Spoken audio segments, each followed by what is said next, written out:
Out there in the room, as they mill around, please come inside.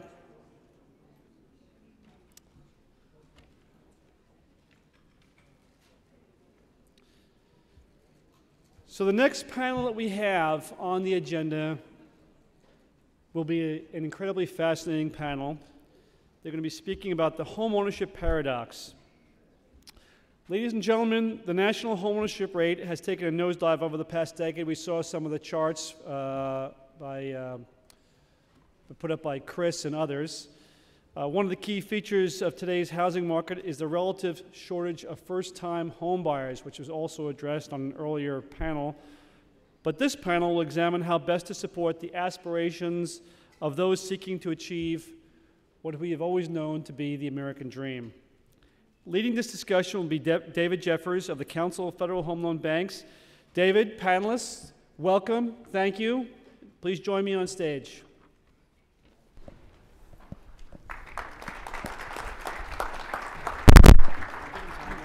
Yeah, it's great. Thank you. Thanks, Rich. Hello, everybody. We're taking names of. We actually had people stationed out here taking names of people who left early, and so you guys are all going to be in the good file that we're keeping. I'm David Jeffers. I'm Executive Vice President at the Council of Federal Home Loan Banks, and the Home Loan Banks and their 7,000 members are very proud to help sponsor this event, and also the Home Loan Banks just wish to also congratulate Ron. That guy over there, for his vision and for keeping this effort going. It's important to all of us, and we're very grateful for Ron and also for the 12 advisory board members, 2 of which are here on the stage with us. So I think all of us would agree that we want to do everything we can to support the Terwilliger Foundation and keep this ongoing effort going.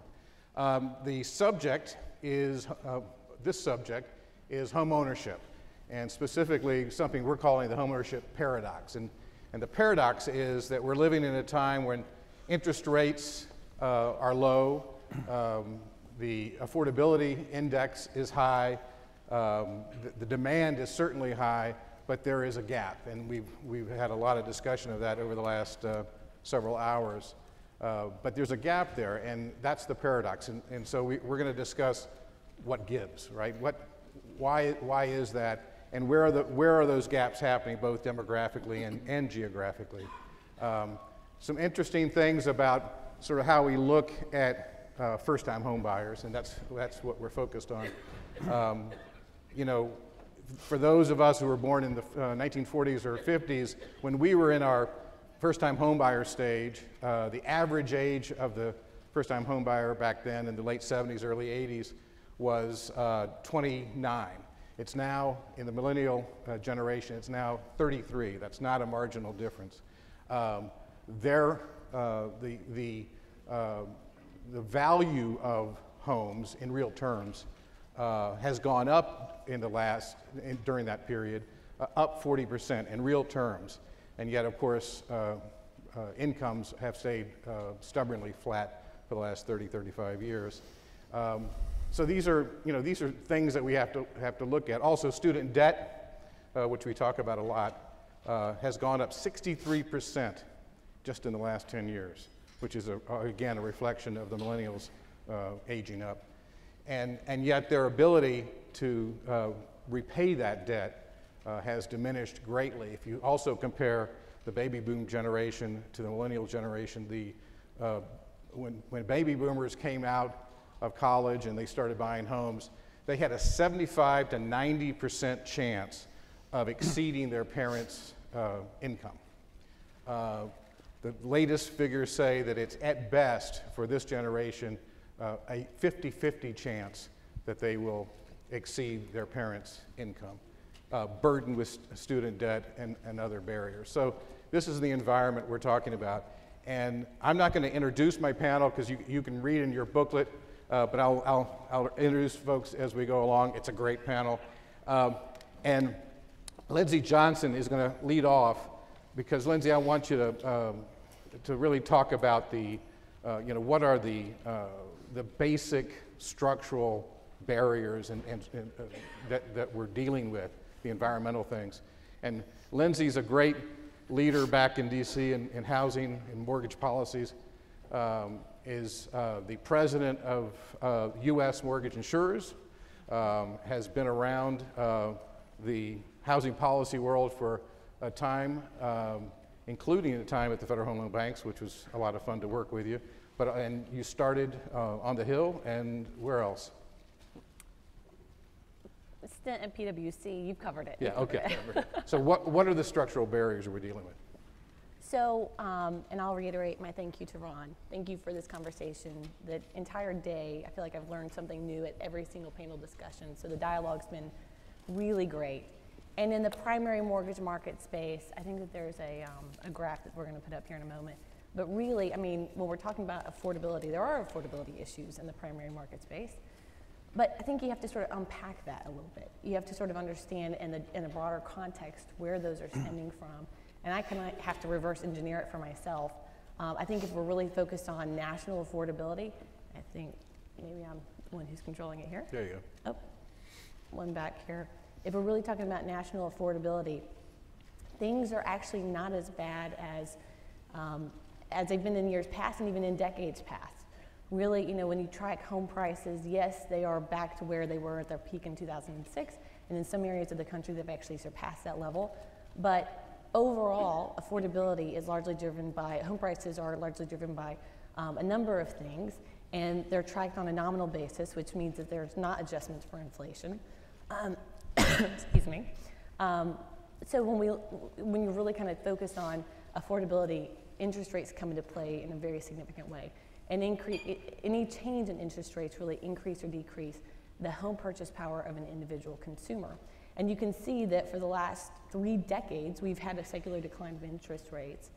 In 1981, the interest rate that a borrower could receive is upwards of 18%. When I checked last in early November, that was 3.97%. So overall, affordability is actually increased over the decades. That being said, we're going to talk about sort of the more granular levels of affordability, and I think first-time home buyers is where we're really seeing some of the biggest challenges. And unfortunately, I think that there's consensus among many stakeholders in our industry that this secular decline in rates is over. I mean, we're going to see an increase in rates at some point, and that's going to have a massive implication on both affordability and also mobility for individuals who are trying to move. So this is just another great data depiction of this story about affordability. And I actually rely on Zillow because I think they're a great source of mortgage-related data. But you can see here that in terms of an individual's share of their income, affordability is actually better than it's been in the last couple of decades. The one area where things are getting tighter is rent. And this is actually where I think it starts to feed into some of the real challenges of affordability, is for first-time home buyers trying to get into that home. And where I see this the most is, and sort of these are the reasons for affordability in my mind in the first-time home buyer market, are down payment and supply. So you've got 78% of all first-time home buyers who are relying on low down payment options currently. If you think about sort of what the dynamics are in the marketplace, one of the statistics that USMI tracks is how long it takes an individual to save for a down payment. And that number's been fairly static over the last 5 to 10 years, about 2 decades, which is, it's a pretty staggering number. But then you break that number down further, and you understand that for a white American, it takes about 19 years. For a Latino American, it takes about 24 years. And for an African American, the average wait time is about 29 years, 3 decades to save up for a 20% down payment. That's astounding. Mm-hmm. Think about where homeownership is going. You know, U.S. Census Bureau has tons of data tracking minority household ownership, and they've found that in 1990, minority household ownership, the share was about 20%. In 2010, it was about 30%, and then Urban's actually releasing numbers saying it's going to be 38% in 2030. So we're trending towards a time when the face of homeownership is going to be very different than what it is today. We've got to have low down payment options available to these individuals. I'm actually going to skip this one because I'm saying the same thing over here. I think one of the most significant causalities of some of these problems that we're seeing in the first-time homebuyer market is supply. And I'm going to look at Ed because he's going to speak to this, I know, at length. But really, if you look at home price appreciation, we talked about home price appreciation, but where it really starts to hit home is the bottom third of that market. The bottom third of the market sees home price appreciation in terms of the bottom third price of homes. Those homes are appreciating about 10% year over year. The middle tier is about 10%, and the upper tier is about 4%. So then you correlate that to the number of homes that are actually for sale, and you can see that there's a direct correlation. So that we have a massive shortage of supply, and the constraints in the lower end of the market, the starter home supply, is really what's driving all these issues, and it's compounding because you've got shortage of supply, so you've got home prices appreciation, so then individuals can't save for that down payment. It's becoming harder. They're chasing a moving target that's moving at a much faster clip than the rest of the market, and it's moving much faster than their incomes are ever going to be able to sustain it. So I think that's largely what we see in the marketplace right now, and just making sure that there are low down payment options available, and that we address some of these supply issues that we've heard all day about, and I know we'll hear a little more about. So Tina Diaz is, thank you. Tina Diaz is a homeownership and mortgage industry veteran. Is here representing America's Homeowners Alliance. Yes. Is still very active, of course, in the mortgage business, and also a longtime president of the National Association of Hispanic Real Estate Professionals. Yes. Who's being left behind by all this? Well, you find that the minorities are the next group that are coming on for new households, and the household formation is the greatest number amongst those groups. The greatest one amongst those are the Hispanics, and we expect them to continue to increase from now to the year 2050. The thing is that when you look at wealth, net worth of the renter versus your homeowner, there's a 31 to 46 times greater difference between the renter versus the homeowner. When you look at Hispanics, that difference is between 85 to 125 times. It's also far more difficult for those folks to get the down payment to come into a home. And add to that the issue of the lack of inventory, the lack of available and affordable inventory. It makes it very hard for these groups to come into home ownership. But guess what? You know, the wealth of America, it's not just in the net worth, but it's the safety, it's the health, it's the variety of choices and the ability to grow within the American dream, right? This is why you want to get into a home. And so these folks are at 46% rate of home ownership compared to the non-Hispanic whites that are at 72%. That's a huge gap. And it hasn't changed. It hasn't in 25 years. No, it has not. And the issue is, as these groups become the new households that are coming on stream, how are we going to bring them up from the 46% to closer to the 72% so that the quality of life in America for everyone in America, not just those who own, but those who live next to them, is just as good for them as it has been for us? How is that quality of life going to be for my children and for my grandchildren? That's my major concern. And I see that at great risk, despite everything we've been trying to say, despite what I'm hearing from the Joint Center for Housing from Harvard saying that no, we bottomed out, we're at 63% home ownership. No, by my calculations, the calculations we have, it's going, for that group that's coming on, it's going down to 53, 52%.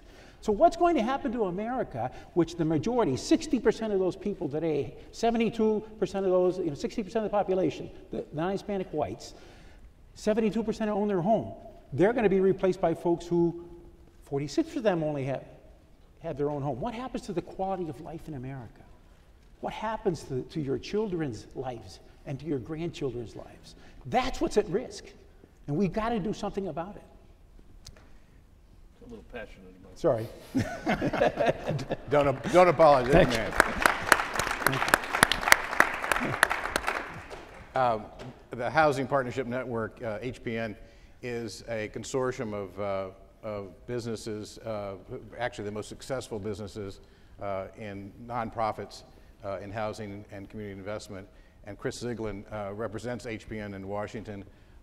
Chris has been a real leader in housing policy discussion for ever since you were on the senior staff of Senate Banking Committee, at Enterprise, and you're also involved in some very interesting work with partners beyond HPN in what I guess I would describe as the geography of unmet needs, right?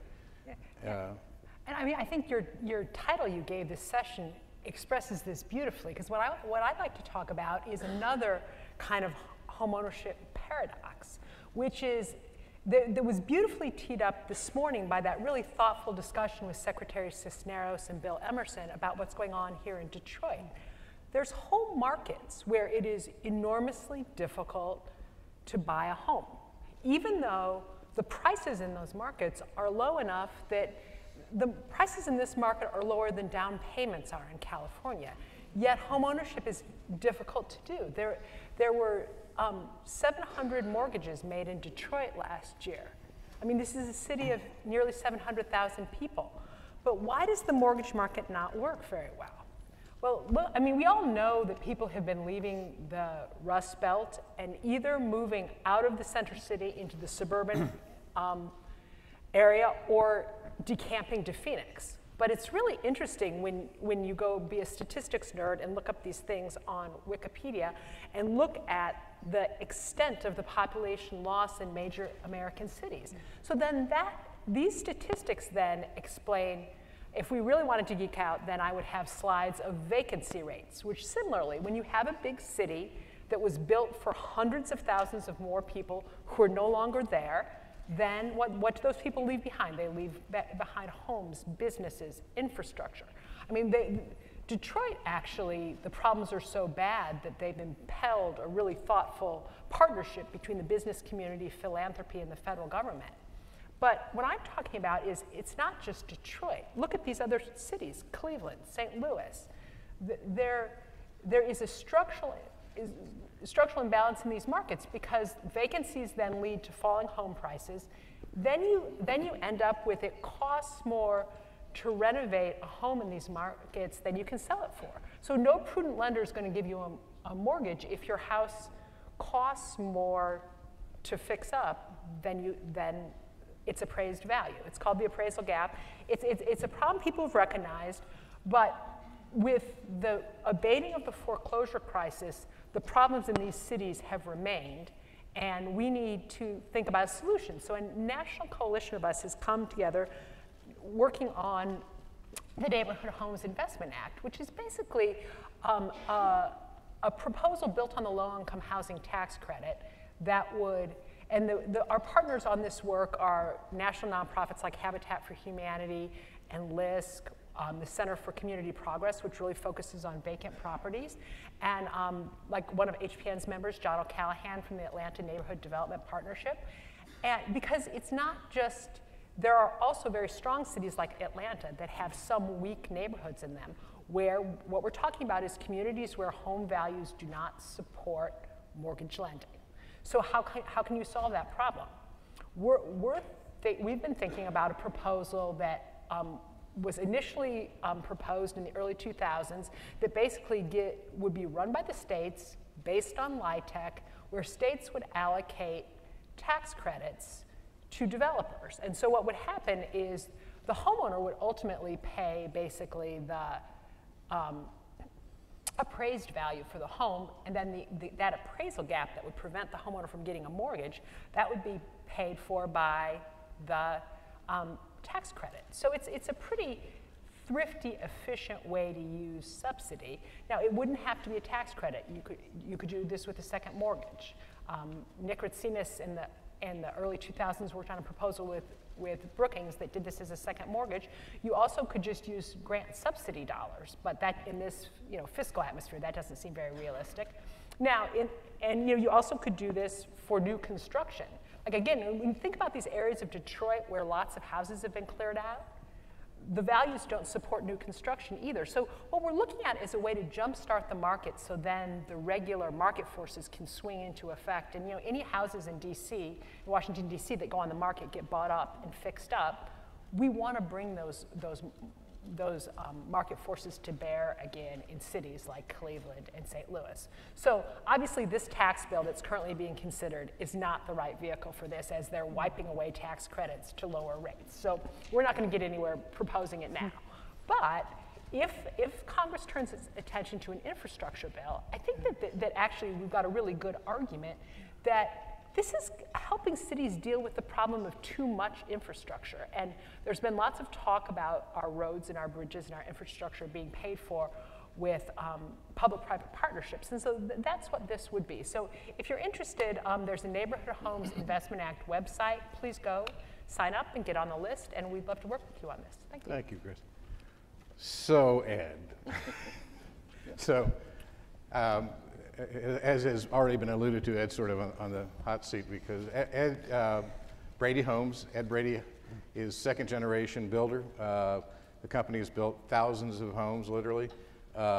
Also, immediate past chairman of the National Association of Home Builders. On the board here at Terwilliger, a member of the Bipartisan Housing Commission. But that's really not why we're going to ask you, why aren't builders meeting the demand? Well, one, there's not enough buyers. Could we meet a demand? Really the question is, could we meet the demand if it were there? And I think part of that and part of the paradox is, no, we couldn't meet the first-time home buyer demand. We can't build for what they're looking for. You can't build under $200,000, $300,000 in most markets, in a lot of markets. I mean, I've tried to build to an affordable level that somebody with $12,000 and $120,000 home could buy, because it doesn't take as long to get $12,000, although it takes a long time. So the supply is kind of what you want me to go to, and in many markets, the supply is dictated by government regulation, land use restrictions, subcontract labor, lack of subcontract labor, increase in supply. We agree with the administration on a lot of things at home builders, but the 20% tariff on Canadian softwood lumber is not one of them, because it just increases the cost of not only single-family homes, but affordable homes that we're not building enough of. So I wanted to first start with this paradox. Almost every homeowner starts as a renter, right? So this coalition of home builders and affordable housing and market rate housing, multifamily market rate housing, should work much more closely together and not pit each other against us. And this tax bill is evident of it. I'm diverging a little bit, but when we're not united as an industry, we're divided, and that House bill that is on the table right now decimates not only affordable housing, home ownership incentives, housing loses, period. And part of that is because we're not, in my sense, is because we're not united. So I think we have to work smarter and better.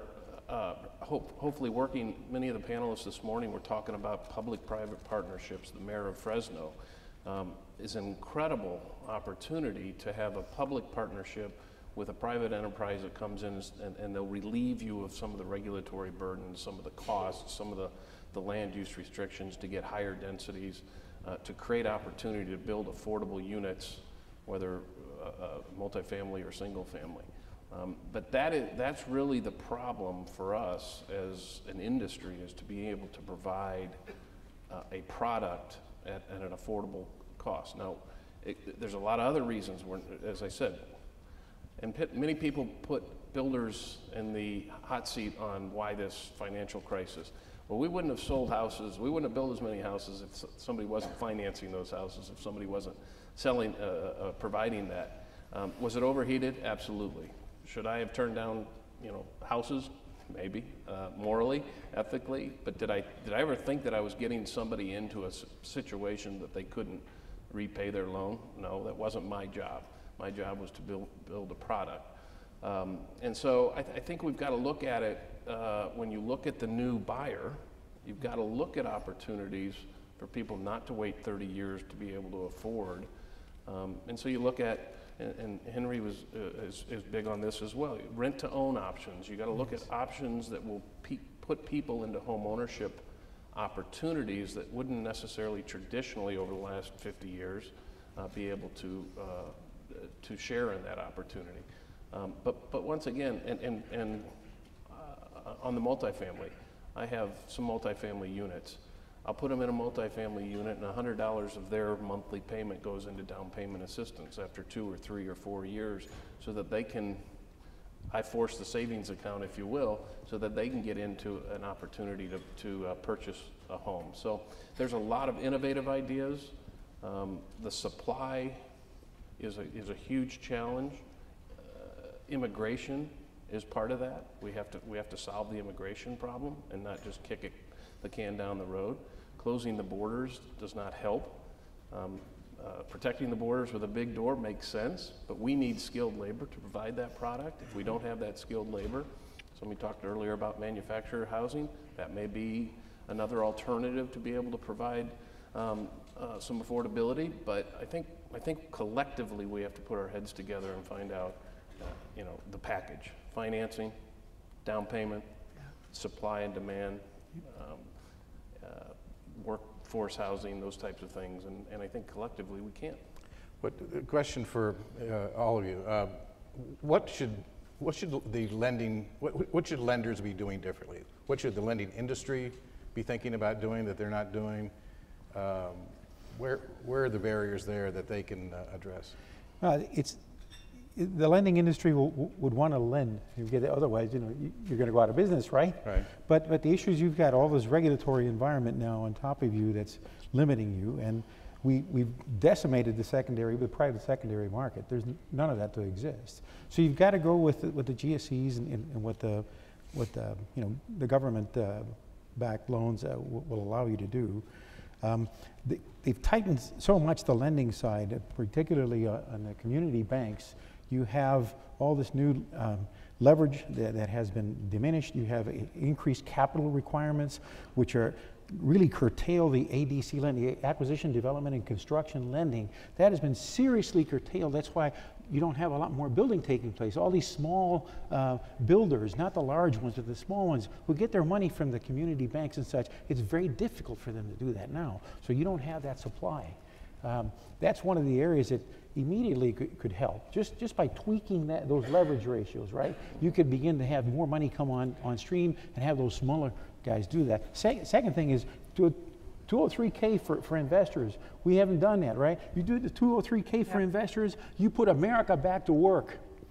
Put America back to work, because when you're building here in America, it's materials from here, it's people from here, and not only that, you would ask them to make sure that they sold it to someone that's going to be buying a home and living there, as opposed to an investor. So give them the first chance to do that. Those are a couple of things that would help significantly. I totally agree with that. It would be when Secretary Carson gets his team in place at HUD, I really hope looking at 203K and creating a more robust acquisition rehab product that can be done by nonprofits, so that the families don't have to take all the risk of managing the construction. Because if you think about the amount of dilapidation in some markets in the housing, that really needs some professional construction management to make that successful. So we'd love to see that. Yeah, and a local perspective, right? Yeah. Someone who knows the local market. I'd pile on the lot inventory. I mean, many builders can't find lots, so and part of that, you're going to have a lot shortage, and we already have a lot shortage in many areas. So you're seeing the big public builders taking a larger share because they have the capital. They have Wall Street capital. Certainly in the metropolitan areas, sometimes the public builders are 80% of the market. So the small builder is like the small farmer of years ago, is going out of business because they don't have the availability and opportunities. And that's not a healthy environment. There's a good balance between having big builders and small builders. Well, the home builders used to we're always very proud that the average home builder built 12 or less a year. 5 to 10 homes, so I think the AD&C lending, although it's come back a little bit, was hugely constricted after the crisis or during the crisis, and that is a regulatory problem. That's part of the problem with one of the issues with Dodd-Frank is that I read in paper this morning, many more mortgagers are getting out of the mortgage business. More banks are getting out of the mortgage business, and that's just tightening credit for everybody. Yeah, I mean, I would echo everybody's sentiments here. And on the regulatory side of it, you know, from you said this earlier, Ed, to build a house that's $200,000 or $300,000 is not worth it. And you'll see within many of these communities, especially within, you know, a very close perimeter to the city, to the urban area, they're knocking down these smaller homes and they're building on every square inch of the lot so that they can charge what it actually takes to recoup that cost. So that's, I mean, I think so much of it goes back to the state and local level and sort of the regulatory barrier there. I think we also have to look at sort of, you know, the different and the changing demographics of the consumer. We talked about sort of the minority population that's going to be at some point sort of the largest home buying population, and we've got to figure out how do we look at their credit, which tends to be a little bit different, and how do we, you know, make sure that we are safely and soundly and prudently, you know, looking at them and giving them credit that they usually deserve and that they can manage. And I think that there are ways to do that. The conversation it started, but it's not happened at the rate that it should because they're here and we're, you know, you look at Fannie and Freddie and the average credit score is 750 and, you know, there's just a lot of conversation about sort of what's happening. I also think that it's broader than this. I think that there needs to be a national housing policy discussion. What do we want housing to look like? What do, you know, how can FHA serve the borrowers? Who are the borrowers that it best serves? And how do we make sure that, you know, we are meeting the needs and it's a continual spectrum and it's not sort of this siloed approach and people fall through the cracks, frankly. So I think that there's just a lot of conversation that we can have about, you know, who are these people and how are they different than what we've seen in the past, and we're going to have to sort of meet them where they are if we're going to be able to meet their credit needs. Yeah, their credit habits are different. It's not that they're less credit worthy, it's just how do you measure them? The alternative credit scores, we've been talking about them ad infinitum, I guess, the last 10 years. We haven't done anything about it yet. Well, we were talking about it in the 1990s quite actively, and then the crisis came and we seemed to have lost all that momentum, and everyone was blamed for thinking that way. Yes, but the new credit scoring, it takes in other aspects than has traditionally been taken in, can certainly expand that base. In fact, there's estimates that 3 million more folks would be eligible to buy a home if you're using the alternative credit scores.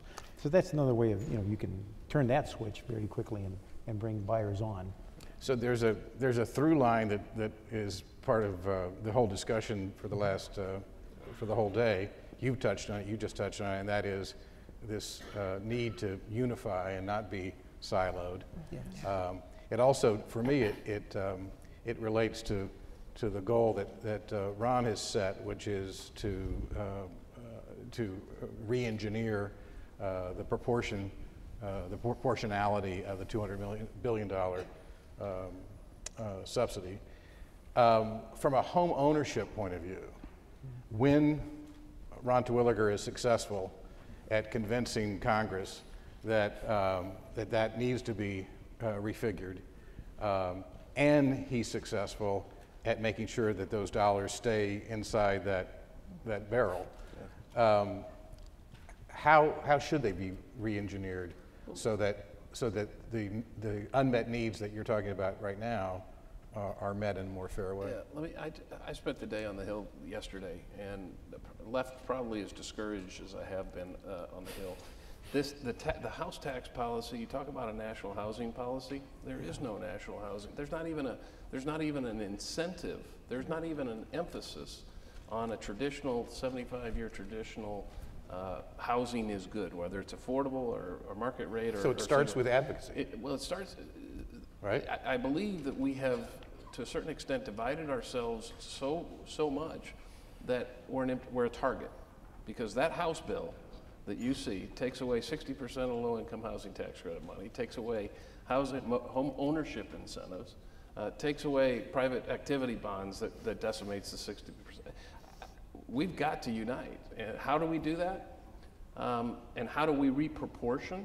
Look, NHB, and we pitched a tax credit. Carol has a renter's tax credit. There's better ways to spend this money. There's a lot of people, there's a one group that wasn't mentioned earlier, just says, hell no, don't do anything. That's not the right answer. The right answer is let's figure out how to spend the limited amount of resources we have to better house America. And whether it's giving a tax incentive to the rich for home ownership or bringing a tax credit to renters that can ill afford housing otherwise, we have to bring this coalition together to form a national housing policy. So I'm glad what Ed said. You know, we've got to unite, right? So America's Homeowner Alliance. My friend and partner, Phil Bracken, he likes to say that when it comes to public policy, you're either at the table or you're on a menu. Oh, well, housing has been on the menu for 10 years. We've got to get it off, and we need to get on the table, which means we created the America's Homeowner Alliance so that the public would join, and then we unite the voice of the public, the homeowner, and the future homeowners, to go before Congress and say, I'm your constituency, this is what's happening to me, I can't take this anymore, because you're protecting me out of home ownership, which is the basic thing, the dream of America. So you got to join, you need to become a member. Which, by the way, if you want to become a member, go to myaha.com, myaha.com, put in AHA 2017, I'll give you a year for free. Okay? Please join. This is, we need to unite our voices. We need to be heard, and we're not being heard as consumers. That's why the AARP is so powerful, because it's the consuming public, 55 or older, that's being heard. They don't do public policy on the aged without consulting with them first. They're not consulting with us in the home ownership industry. Before we go to Q&A in a moment, the last panel was very bullish on the possibility of housing finance reform in 2018. So in the context of what we're talking about, if you had a magic wand and you wished one thing to be central to that dialogue in 2018, the housing finance dialogue, from a home ownership perspective, what would you want to make sure is top? I mean, I think the obvious is there got to be a government guarantee of some form at whatever level that is, and that's the big argument. Jim was talking about it earlier. You're not going to have a 30-year fixed mortgage without it, or the interest rates are going to be so high you're going to take affordability. Do you think it's threatened? I think it's been stagnant. I think Chairman Hensarling seems to be open now that he's in his last 18 months of being the chairman. I think he's more open to the idea and has sent messages that he's open to the idea of a government guarantee. That's progress. Any wish list? I would hope that the policymakers are mindful of this continuum we've been talking about between rental and homeownership. That the GSE's activities in the multifamily market are important, so is the support for homeownership, and the ability of renters to afford their homes then affects their ability to become homeowners later. And so let's just be more holistic and more thoughtful about how the pieces fit. And maybe if they clear the decks with GSE reform, we could start looking on a better national housing policy, as you suggest. I mean, I think from our perspective, it's, increasing private capital. I mean, that's been a big talking point since the crisis, but we have seen some movement in that direction. We hope to see more. It's increasing transparency in the system generally. I think we can have some of these conversations about a holistic housing policy, about getting some of these additional individuals who are on the fringe as part of that dialogue. Once we start to reform the current system and really open it up and make things transparent, and I think that's kind of one of our biggest focuses right now. Great. Questions and comments at the microphone?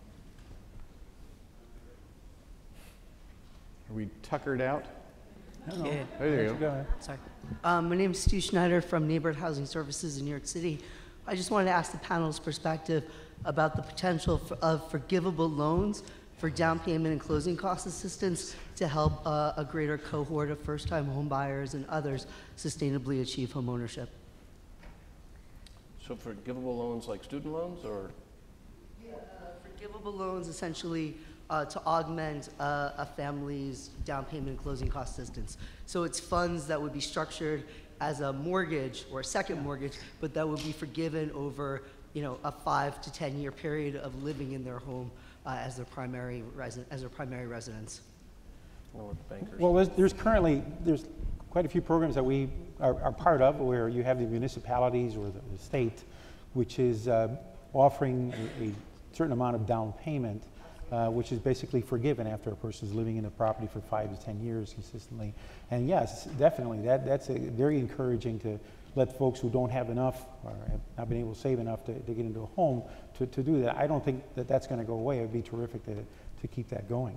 Well, and it's a good local housing policy tool that if a city wants to keep home values up and have additional tax revenue and stabilize the market, that's a good tool to use. I was about to echo that same thing. I think it's sort of a niche product. We've seen some attempts to do it on a more national basis, and it's a lot more difficult, right? Because you really have to understand the borrowers. You have to have a very structured program. When you kind of try to do something beyond that, we've seen it's not been as successful. But I think that there's an intense focus on low down payment programs. I loved the idea of Dr. Carson, or Secretary Carson this morning, of the escrow account, of helping, and you guys are doing the same thing in your business, where you're helping the individual sort of have a structured way that they can save, automatically save for that down payment. That's huge. Having the skin in the game is essential, but we've got to come up with some of these creative ideas. And so a pitch for the Federal Home Loan Banks, we have a down payment program that I think Chicago last year gave $13 million at $8,000 a piece. 5 years, it's retired after 5 years. You have to repay it if you sell the home within, you know this better than I do, within 5 years. But those programs and the way they're underwritten at a parochial level, at the community bank level, are hugely successful. Very low down payment, very little cash, I think $1,000 cash out of their own pockets, are hugely successful, 2%, 3% default rates. So those types of programs that are underwritten properly are huge incentives, especially again as we look at the new buyers coming into the market that are not having those down payments saved up. Hi, I'm Bob Filke with the Home Builders Association of Michigan. Mine might be more of a comment than a question. And it was great, Ed. You've been a great leader at our national association, and you raised the labor issue real briefly in your comments. And I found it kind of missing throughout the rest of the forum, because when I look at the demographics of those who work in the industry, and I look at the trickle of people that are coming into the industry, and the fact that even here in Michigan we lost 60,000 workers during the downturn, no matter what we have in terms of tax policy and other housing policy, it really won't matter if we don't have the workers. And so I think the worker issue, the labor supply issue needs to be elevated in the housing policy context. Thanks. So Bob, as you know, HBI, we have a Home Builder Institute, got $19 to $20 million from the Department of Labor to train skilled workers all over the country, working with unions, working with vocational schools, community colleges, high schools. We need more of that. We lost a generation because parents, like myself, said, don't go work with your hands, go get your 4-year degree. Well, I might have a son that now they're baristas with their hands. Probably shouldn't have gone to 4 years. He probably should have worked with his hands, but nonetheless. He's don't repeat that. I'm hoping he's successful.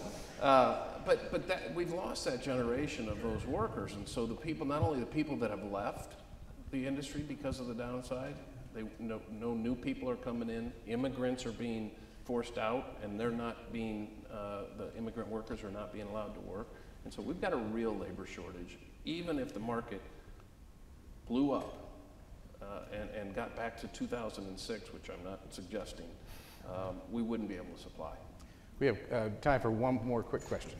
Hi, my name is Sharonda Fox, and I've been listening all day to the comments you've made about Detroit. I live on a street where 4 of the houses that I look out in my view are abandoned, and that's all I see because that's all that's there. That's fine, it's quiet. Can you come closer to the microphone? We're having a hard time up here hearing you. Can you speak? Okay, I said that's fine because it's quiet. The main thing that you guys missed today about Detroit is that the water bill is more than a tax bill. My tax bill is $500. My water bill is $1,250 each year. And this is on a house that I had a mortgage on for 20 years, paid off, and then it went to zero value.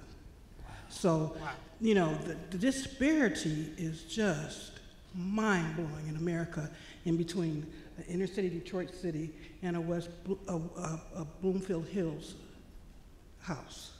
It's just outrageous.